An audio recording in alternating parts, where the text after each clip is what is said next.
I've always had this notion that one day that I would save all this money and I would just travel the world. I had this notion of doing real hard work and then one day I'd be able to enjoy all this money that I'd earned. But the problem with that notion is that no day is guaranteed. What if by a stint of bad luck that I am no longer physically able to do all these things that I hope to do? And I suppose there's always someone that is saying that they will take this trip or do that something that they will always seem to want to put off, and it always seems to be a later thing, and they assume that they have all the time in the world in their favour. So that then leads to my next question: how can you optimise for some type of fulfilment whilst not wasting any time? It's like we have to pick between the two, time or money, and living life to its fullest can mean many things for different people. For me personally, I value travel over buying material things, and for you it could be something that is totally different, but I think eventually it will come down to some type of experience, and I think it's important to choose those experiences carefully and purposely. And one thing that I wish I knew sooner was our ability to enjoy certain things depends on what stage of life that we're at. I mean, when I think back, way back,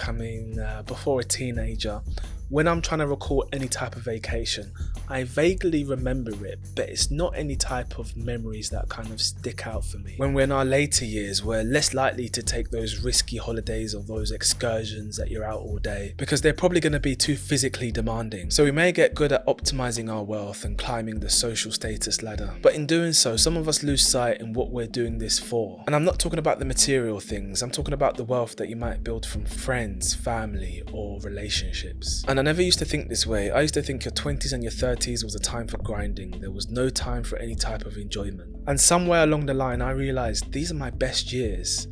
These are my best years that I won't be able to relive. And I'm not too sure what sparked this thought, but I think it was while I was out on a trip. And it was a specific moment, and I thought, wow, life is for living. You know, when you're brought up in a country, especially in the Western world or London, America, anywhere where it's developed, you kind of get stuck in this sense of this is it, you know, you just work and this is the world. But there's other things that can pay an exponential wealth of growth for you. And I remember one day where I wanted to buy a pair of jeans and I thought to myself, wow, this probably takes me 2 days to earn to pay for these pair of jeans.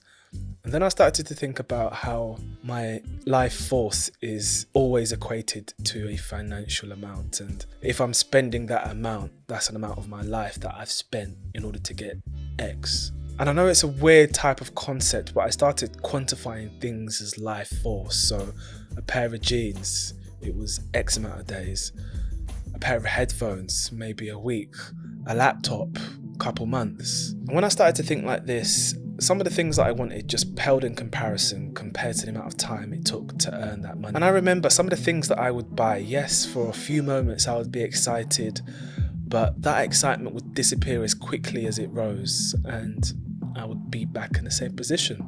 I would be in my normal state, and it wouldn't bring me any type of joy or happiness. It was just there. And each time that we spend money on things that dwindle in importance, that's your life energy right there. It's just wasted energy. And I think for the majority of us, we want to put some type of meaning on what we spend our money on. And while some of us may be forced to be working in a job that doesn't really quite give us any type of satisfaction, I think that we can spend our money on ways that it does. It's a simple concept, but maybe so much so that it actually brings on a type of happiness. It's that unforgettable trip that you ended up talking to people that you never thought that you would meet, trying new foods that you never thought that you would eat, or it's that concert where your favourite artist was there and you screamed so loud that you lost your voice, and even on your way home you were still singing along.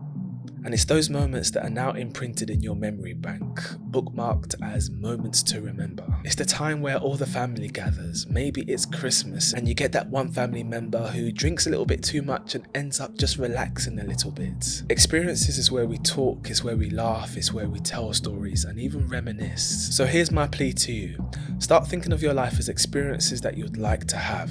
How many times would you like to experience them? Large or small? It could be free or it could be costly, but really try and think about the experiences that you want to experience. And I have a friend that I actually envy a bit because they just take it to a different level. They would actually go away for 3-6 months at a time. Granted, not everyone's able to do this, but when they do come back, they come back with stories. And way back when they were doing this, I would really think to myself, you know what, I'm not that much further in my career, I could have gone away and come back. And my friend at the time, they didn't have things figured out, but they knew that they valued experiences. They knew that they valued going away and just trying new things, being in a different city. And at the time, I didn't really understand them until I asked them one question: why do you do this? And they just said, freedom.